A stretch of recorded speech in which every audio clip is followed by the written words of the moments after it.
Добро вечер. Вонредна политичка анализа наменета за сите гледачи на емисијата во Центар, прва после вториот круг на локалните избори во Република Македонија. Вчера се одржа вториот круг на локалните избори во Република Македонија и еве картата на тоа како изгледа распределбата на локалната МОК или локалната власт во Република Македонија.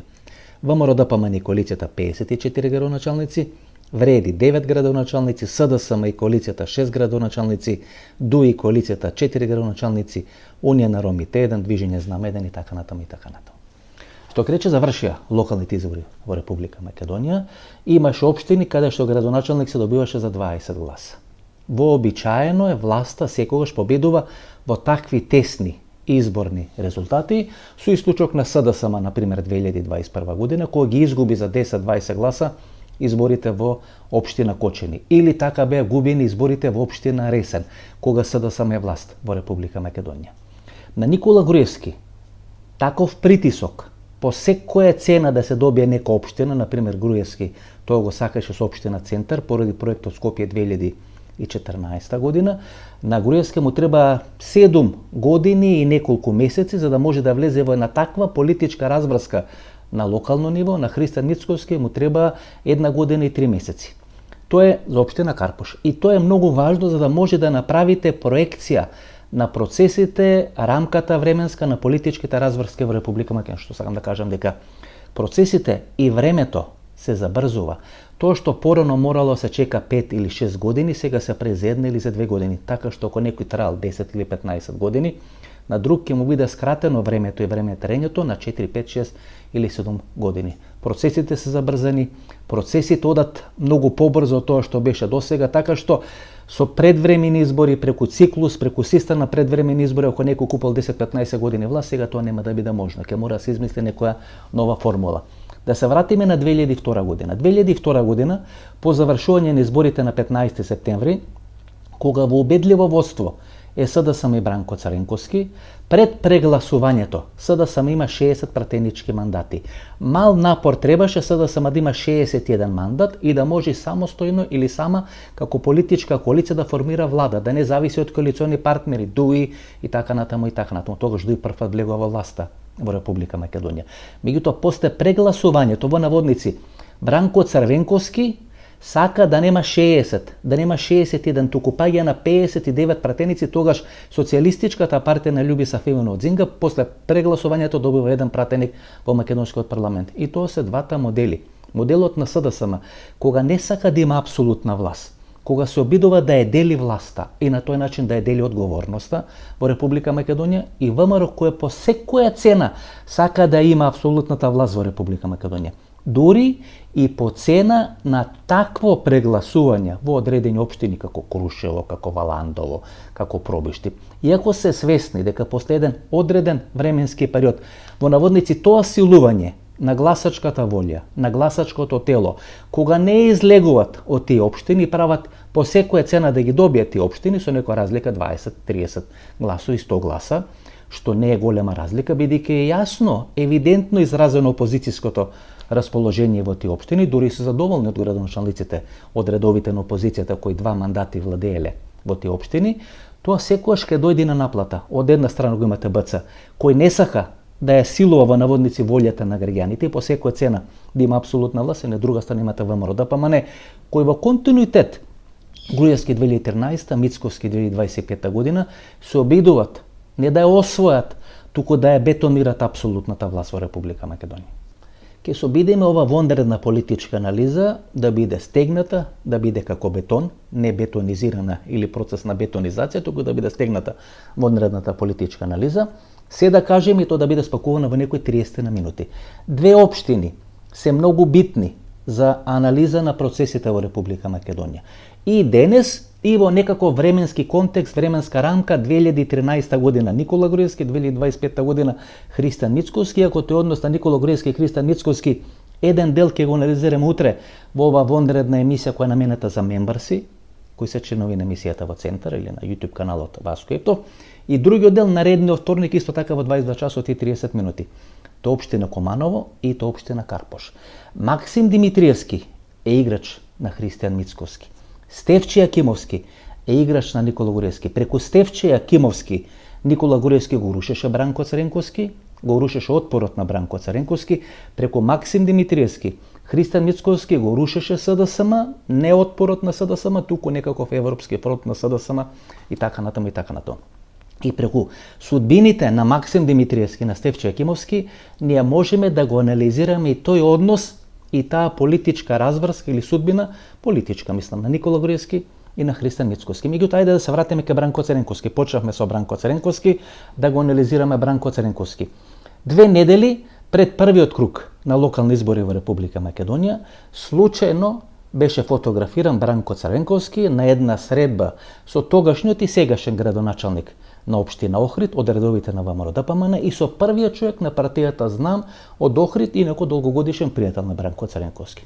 Таа фотографија сите ја видовте, се гледа дека е наместена фотографија, седнати во некоја кафеана, ставени тањери пред нив, нема чаши со алкохол, што ќе рече нема чаши со виски, што ќе рече наменска фотографија, фотографија која е наменски направена, која треба да биде објавена и која треба да донесе одредени политички поени или одредени политички процеси, одредени политички разврски. Во Охрид ВМРО-ДПМН и така беше во убедлива предност на сите анкети, иако тамо кандидатот за градоначалник на СДСМ постигна подобар резултат како кандидат за градоначалник, некаде околу 2000 гласа повеќе од листата, советничката листа на СДСМ. Значи партијата СДСМ освои 2000 гласови помалце во општина Охрид во споредба со кандидатот на СДСМ за градоначалник на градот или на општина Охрид. Со рече дека пораката со таа фотографија на Бранко Цренковски не беше намената за локалните избори во Охрид, туку преку таа порака всушност Бранко Цренковски требаше да испрати порака дека тој е близок до партијата Знам, дека не сака да се фотографира, бидејќи му е непријатно да се фотографира со Максим Димитриевски.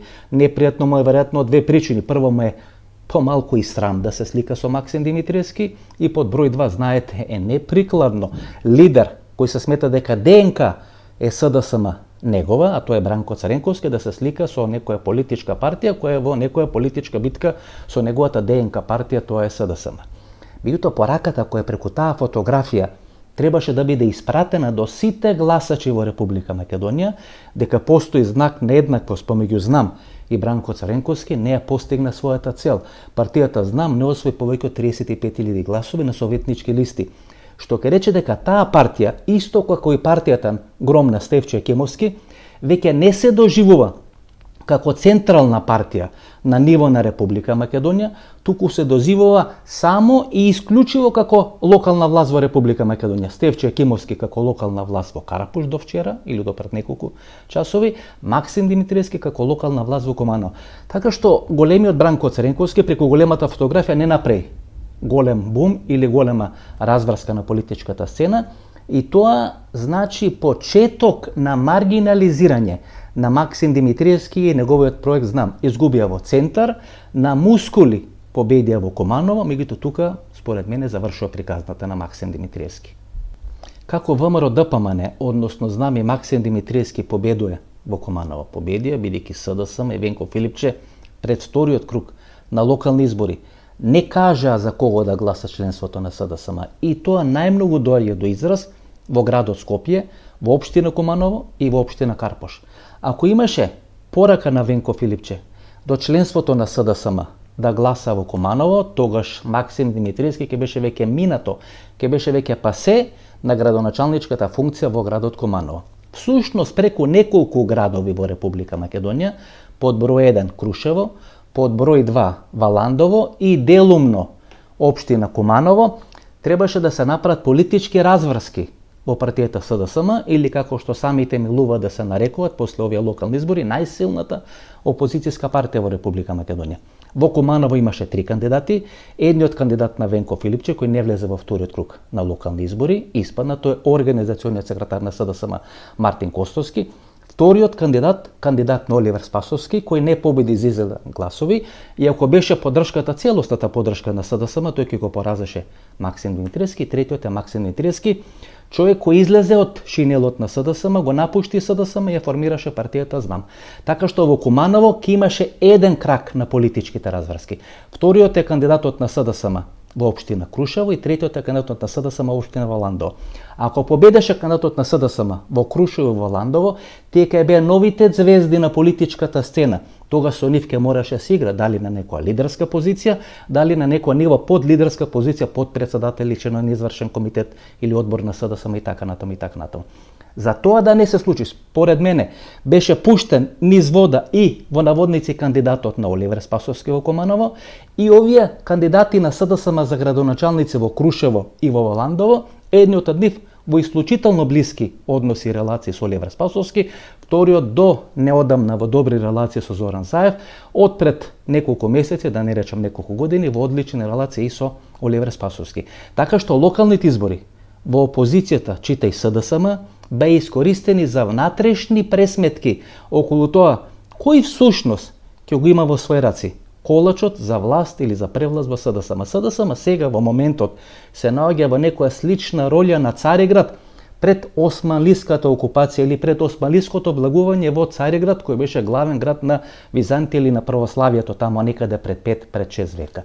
Се бранеше неколку години, цела Византија беше пропадната, се држеше само власта во Цариград, тоа е бихачка и контролата врз СДСМ, се доека некој од внатре кој живее во Цариград, но се договорил со турците, не ги отвори портите и османлите влегоа во Цариград. Цариград стана Истанбул и сето друго е веќе историја или историска приказна. Нешто слично ќе се случи во СДСМ и сега е најбитно тамо, и тоа е суштината на пресметките, кога веќе пропадна Византија, кога веќе пропадна СДСМ на ниво на цела Македонија, кој го има клучот од Бихачка или од централата на СДСМ. Еве што се објавува во медиумите по завршување на вчерашниот втор круг на локални избори во Република Македонија. Стефче Јакимовски имал добиено 12.378 гласа во вториот круг на градоначалнички избори во општина Карпош. Разликата помеѓу Стефче Јакимовски и Сотир Лукровски е 1134 гласа, а во ова општина, значи во општина Карпош, бројот на неважички ливчиња е 2834. Значи, Сотир Лукровски победува некаде со 1134 гласови, толку има повеќе од Стефче Јакимовски, но бројот на неважички ливчиња е 2834. Некаде за 1,5 пат бројот на неважички ливчиња во општина Карпош е поголем од разликата со која Сотир Лукровски го победува Стефче Јакимовски. Зошто е битна општина Карпош? Поради две причини. После Радмила Шекерински, Бранко Црвенковски, елитата на СДСМ, не само во главниот град на Република Македонија, туку и на ниво на централна власт, кога СДСМ е на власт, од општина Центар се преселува во општина Карпош. Димитар Ковачевски, Бојан Маричич, Миле Зечевич, Стефан Богоев и така натаму и така натаму. Значи, од општина Карпош всушност е базата, легенот, од каде што се црпат функционери од редовите на СДСМ. Тоа е под број 1. Под број 2. Токму преку општина Карпош беше рушен отпорот на Бранко Црвенковски 2013 година. Не Зоран Заев, не Куманово, не Аце Петревски во Охрид, туку токму преку општина Карпош и Стефче Јакимовски, кој беше кандидат за генерален секретар на СДСМ во една политичка разврска, ако така заврши изборите 2013 година, со кохезија помеѓу Бранко Црвенковски и Стефче Јакимовски. Зад него стоеше тогаш тесната рака на Бранко Црвенковски или човекот број 2 во структурите на СДСМ Наташа Сабова, и отпорот на СДСМ 2013 година, Бела Чао, ладата на Бранко Црвенковски, не беше рушено од Зоран Заев, не беше рушено од Радмила Шекеринска, беше рушено од Стефче Јакимовски. Стефче Јакимовски како човек на Сашо Мјалков и како човек на Никола Груевски. На изборите 2021 година, Стефче Јакимовски после 4 години надвор од локалната власт во општина Карпош, одредени перипети, судски, обвинителски, некој поминуваше, Вилма Русковска, па одредено испраќање на топол оброк 3 пати на ден и така натаму, се кандидира во општина Карпош и всушност пораката на тие локални избори беше дека преку гласањето или преку довербата на граѓаните во општина Карпош се покажува дека судството е необјективно, обвинителството, и дека е под контрола на Зоран Заев и на СДСМ. Ако тоа му поминеше на Стефче Јакимовски како што му помина 2021 година, зашто да не му помине во некоја предвидлива политичка разврска и на Никола Груевски? Победува Стефче Јакимовски, ако победи Никола Груевски, тогаш ќе се испрати порака: не е тој крив, не е тој виновен, туку го санкционира одредено судство и обвинителство под контрола на тогашната власт на Зоран Заев и на СДСМ. И тука е конфликтот помеѓу мене и Стефче Јакимовски. Тоа го кажам во политички анализи, ние од 2021 година, тоа е последното интервју кој го имаме со Стефче Јакимовски. Значи, општина Карпош е бастион на СДСМ. И денес во општина Карпош имаше структури на СДСМ кои беа на видни функции: Димитар Ковачевски, Стефан Богоев, Пеце Мирчевски, Душко Весковски и така натаму, Еско Рахич, кои не се крие дека работат или дека навиват за пораз на Стефчо Екимовски и за победа на Сотир Лукровски. Ако Венко Филипче излезеше и испратеше порака до целото членство на СДСМ, кој беше збунета после она заедничко фотографирање на Сотир Лукровски и Маја Мојсова, тога Стефчо Екимовски ќе победеше на изборите во општина Карпош.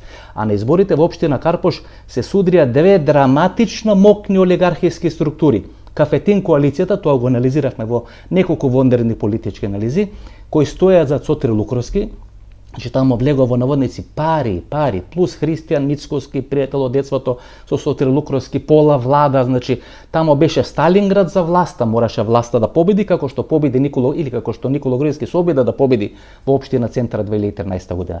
Но за разлика од општина Центар 2013 година, кога беа кохезиони и кога не му посмета на Андре Жерновски, ако не од редовите на СДСМ, да победи на тие локални избори после неколку прегласувања во општина Центар, во општина Карпош се располучи, се подели СДСМ.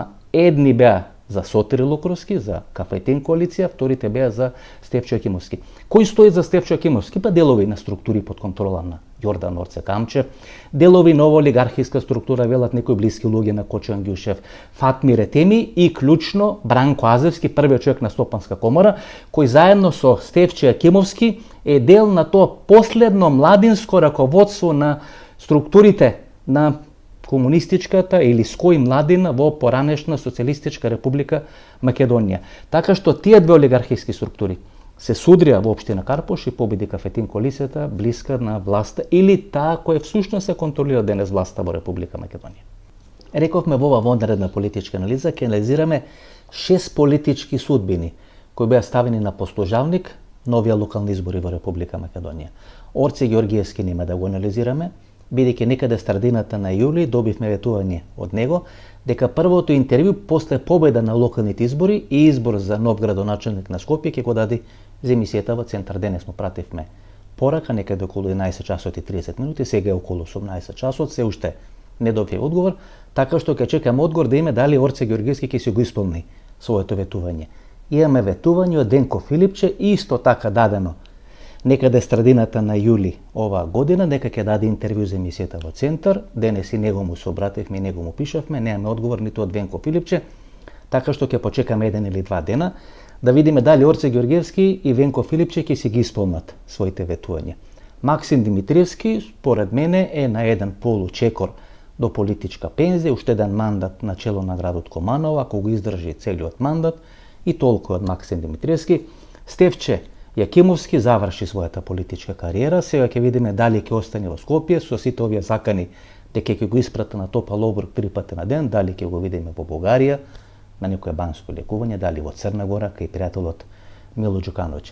Венко Филипче, како што слушаме, врти по своите сопартици и од сите нив бара оставки, како да бил киднапиран и некој на сила му ги ставил тие функционери да бидат на чело на СДСМ, сега од нив бара одредени оставки и на нивно место ќе донеси нови функционери, но анализата за СДСМ, тоа е едно од најдобрите мои вонредни политички анализи, гол со гради на Маја Мојсова, беше објавена во петокот, погледнете таа анализа, таму анализираме што ќе се случува во СДСМ. Има сега некои кандидати, овој кандидат Горан Карасимовски кој има континуитет како градоначелник на општина Центар да биде дел на новото раководство, можеби од Крива Паланка, можеби градоначелничката од Македонска Каменица, кандидатот на СДСМ во општина Аеродром, кој изгуби во вториот круг, но сепак еден од ретките кандидати на СДСМ во главниот град на Република Македонија, кој се пласираше во втор круг на локални избори.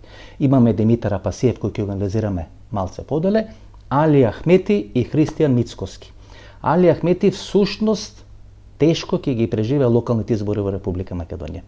Не парламентарни избори, секогаш локални избори се гробница на политичките кариери на политичарите во Република Македонија. Никола Груевски 2017 година, Зоран Заев 2021 година со така локални избори. Бранко Цренковски 2013 локални избори. Христијан Мицковски беше неговата глава ставена на послужавник и на локалните избори 2021 година и на локалните избори 2025 година, си купи најмалку 4 години да биде начело на ВМРО-ДПМН и да биде власт во Република Македонија. Тешко ке преживее Али Ахмети. Али Ахмети се спаси тамо некаде есента 2020 година, да не го следи политичкиот пат или политичката траекторија на Хашим Тачи, тогаш Артен Груби, по одредено сослушување, па изјави пред Хашкиот трибунал и така натаму и така натаму. Хашим Тачи заминува во Хаг, Али Ахмети останува тука, веројатно се проценува дека Али Ахмети е битен за политичките процеси во Република Македонија. Промена на име, членство во НАТО, француски, бугарски, француски предлог за членство или почнување на преговори со Европската унија. Две имиња беа клучни Али Ахмети да го преживее договорот на Зоран Заев и Христијан Мицкоски. Договор некаде есента 2022 кон 2023 година, заедничка влада на ВМРО-ДПМН и СДСМ, со мандат од 8 години, кој ќе победи дава премиер на таа влада, кој ќе изгуби дава министер за надворешни работи на таа влада, и Дуј Али Ахмети, кој во мандат или во влада на Димитар Ковачевски има апсолутната власт, од низ бемалку све зависеше во Република Македонија, да бидат сведени на процентуалното учество на албанците според пописот во Република Македонија. Изет Меджити, која добива таа информација од Зоран Заев, и Миле Зечевич му испраќаат информацијата на Али Ахмети. Ја има информацијата, ја добива информацијата и знае како да се позиционира политички, за да може да ја избегне во тој момент најголемата опасност ВМРО и ДПМН и СДСМ да се договорат зад грбот на Дуј и на Али Ахмети.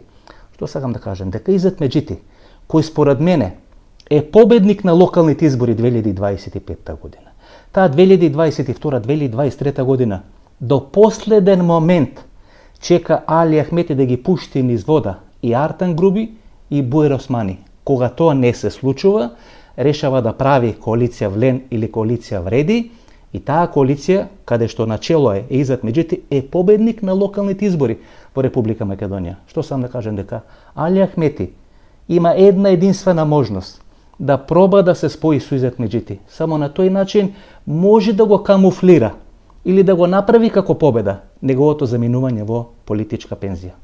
Имате партијата Левица, која постигнува извореден успех. Амар Мециновиќ, 61.000 освоени гласови на вториот круг на локални избори во Република Македонија. Во главниот град на Република Македонија, градот Скопје. Пред една година правиме одредена вонредна политичка анализа, која подосна можете сите да ја погледнете, ја направивме паблик. Тоа е македонскиот Ципрас, или како Сириза, Левица може да дојде на власт без Димитар Апасиев. И тоа се случува со Амар Мециновиќ. Но на дебата на Канал 5 телевизија минатиот вторник, Амар Мециновиќ всушност покажа дека процесот на политичко пензионирање Димитар Апасиев е отворен, дали ќе биде завршен, дали тој ќе може да ја продолжи својата политичка траекторија од Амар Мециновиќ кон некоја македонска верзија на Алексис Ципрас, ќе видиме. Димитар Апасиев и неговата сопруга, која јас сакам да ги нарекувам Николаја и Елена Чаушеску, испратени по Алиекспрес. Партијата Левица, што ќе се случи таму, и дали Левица, која сега вели е мостот кој треба да ги обедини Фидето, Заирето, кој треба да ги обедини сите опозицијски партии во Република Македонија, дека тие се главна партија во главниот град на Република Македонија, дека се тие главна опозицијска партија во центар, главна опозицијска партија во Карпош и така натаму и така натаму, дека тие треба да послужат за едно опозицијско обединување во Република Македонија. Дали тоа ќе се случи и дали Амар Мециновиќ може да биде македонска верзија на Алексис Ципрас? Па треба да го анализираме грчкото искуство. 1968 година комунистичката партија на Грција се дели на два дела. Едниот крак, тоа е старо болшевичко јадро на комунистичката партија, кој има исклучително блиски релации со Москва и со Советскиот сојуз, и едно младо јадро на комунистичката партија на Грција, ККЕ, кој има блиски релации со еврокомунистите, Франција, Италија, подоцна Шпанија, Португалија и така натаму и така натаму. Тие се делат на два дела, 1968 година. Расцепкано е левото комунистичко милје, гласачко тело во Грција, има таков изборен модел, ако се расцепкани не можат никогаш да станат дел на парламентот, на грчкиот парламент. 1998 година прават одредена коалиција, или до 1988 година, прават одредена коалиција која се нарекува Синас Пизмос. Таа коалиција прераснува во политичка партија 1994 година. На чело на таа партија доаѓа Алексис Ципрас. И подосна, некаде 2011 година, 2008-2011 година прават нова коалиција, која се нарекува Сириза. Значи, и Синас Пизмос од коалиција прераснува во политичка партија и Сириза од изборна коалиција прераснува во политичка партија. На чело на таа политичка партија Алексис Ципрас. Дали може Амар Меценовиќ да ја репризира таа политичка траекторија, јас не знам. Но првично ќе мора да влезе во конфликт со Николај и со Елена Чаушевски испратени по Алиекспрес, бидејќи тие направија се да ја минират неговата кампања, да ја засенат неговата кампања и тие да се доживуваат како победници на локалните избори во Република Македонија. Не, според мен има два победника на локалните избори во Република. Три победника на локалните избори во Република Македонија. Изет Меджитиво Чајри, кандидатот на ВМРО во општина Кичево и Амар Меценовиќ, кој покажува најсериозен опозицијски потенцијал на локалните избори во Република Македонија. Но овие локални избори, да завршиме за Христијан Мицковски, да не ни избега мислата.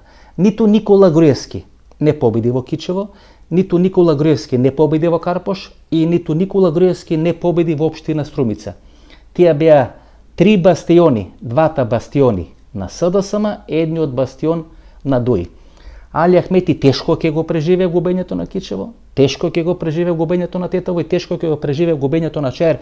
Доживеа катастрофални порази во тие три клучни општини, каде што ДУИ и каде што албанските политички партии се конфронтират помеѓу себе. Значи, ако Никола Груевски не успеа да победи во тие три општини, победи Христијан Мицковски, Христијан Мицковски на овие локални избори, то утре ќе го анализираме, на овие локални избори, сушност политички индиректно се пресметуваше со Никола Груевски. Кој ќе има превласта во ВМРО-ДПМН, кој ќе ги реди коцките пред Конгресот на 6 и на 7 декември ова година и кој ќе постави своји луѓе, бидејќи ако Христијан Мицковски остане на своето стојалиште дека 3 мандати на чело на ВМРО-ДПМН согласно статутот на партијата е доволен временски период од 12 години, за 4 години, 2029 година, ВМРО-ДПМН ќе има нов лидер кој не се вика Христијан Мицковски. Така што овие локални избори всушност му послужуваат на Мицковски да се ослободи од притисокот и влијањето на Никола Груевски во структурите на ВМРО-ДПМН, да може да изгради своја структура во врвот на партијата и да ја користи таа структура за некоја негова евентуална претседателска номинација на изборите 2029 година. Во оваа анализа сакам да споменам уште едно име, тоа е Иван Стоилковиќ, претседател на партијата на Србите во Република Македонија и вице-премиер во влада на Христијан Мицковски. До овие локални избори постојано се повторуваше мантрата дека Иван Стоилковиќ на грбот на србите, чите на грбот на Александар Вучич, иако не заслужува, е дел на власта. Му дале да биде вице-премиер за политички или некакви прашања во влада на Христијан Мицковски. На овие локални избори Иван Стоилковиќ постигнува во наводници фантастичен резултат.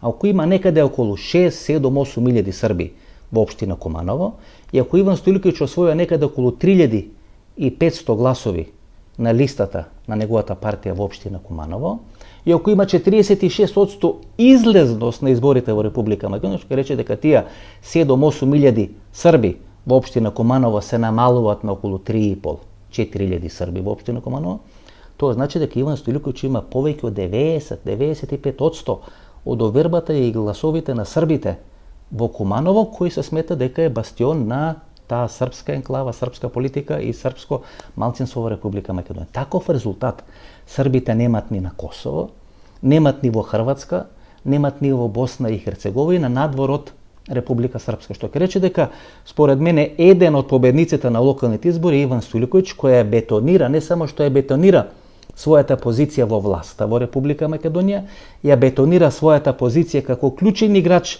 на Александар Вучич тука во Република Македонија, сега не само со поддршка на Александар Вучич, туку со легитимитет кој го има изборено кај неговото гласачко тело и сите идни разврски во Куманово, а Куманово е секогаш клучна точка за политичките пресметки во левицата, чите и СДСМ, чите и Сојузот на комунистите на Македонија, почнувајќи од време на Петар Гошев, завршувајќи сега со Оливер Спасовски и со Венко Филичен, че Иван Стоилковиќ има битна рефлексија и битна улога во сите тие процеси. Дали ќе има предвремени избори во Република Македонија?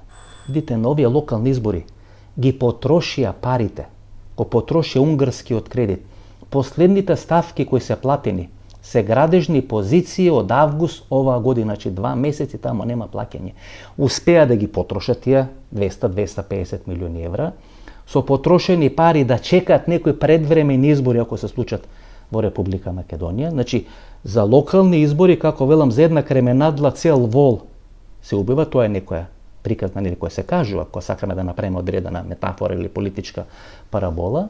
И сега власта со потрошени пари и со буџет, кај што според информациите кои доаѓаат до нас новинарите, за прв пат изминатите 33-34 години ќе се намали процентуалното учество на капиталните инвестиции, ќе видиме како ќе биде финалната верзија на буџетот на Република Македонија, но со обезбедени плати, односно пари за плати и за пензии, тоа го кажува дека Христо Мицковски размислува со едното уво или со едното око гледа, со второто око не гледа, да можни предвремени парламентарни избори во Република Македонија. Значи има плати за администрацијата или вработени во администрацијата, има плати и пари за пензионерите во Република Македонија.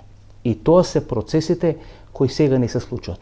Плюс има драматично доцнење со повратот на ДДВ во Република Македонија. Знаете што тоа значи? Овие големи олигарси кои побаруваат многу по основ на ДДВ од буџетот на Република Македонија, стануваат секое сабајле и се крстат пред иконата која има дома, да не им биде вратен ДДВ-то, бидејќи на годишно ниво каматата на невратен ДДВ е 11%. Ако вие купувате, менувате девизи, зимате некои кредити, правите тоа е некаде 2, 3, 4%, во зависност од која банка тоа го правите. Ако банката има проблем со ликвидноста или има потреба од ликвидни средства, тогаш дава 4%, ако банката како комерцијална нема потреба, тогаш е некаде 3-3,5%. 11%. Значи, вие не ги зимате парите, имате поврат на ДДВ 10 милиони, 11%, значи добивате од државата ни јаделе, ни лук мирисале 1,1 милион. Така што тоа се најдобро оплодени или најдобро чувани пари во Република Македонија. Кога имате таква ситуација, кога големите компании, олигархиски компании, не инвестираат во Македонија, им се исплаќа да ги чуваат парите, да не им се враќа, да немат поврат на ДДВ, и дел на својот капитал го користат за да играат на берзите, дали во Америка, дали во Велика Британија, дел од капиталот го користат за купување на одредени компании во Бугарија, во Словенија, тоа значи дека во Република Македонија се намалува економската активност.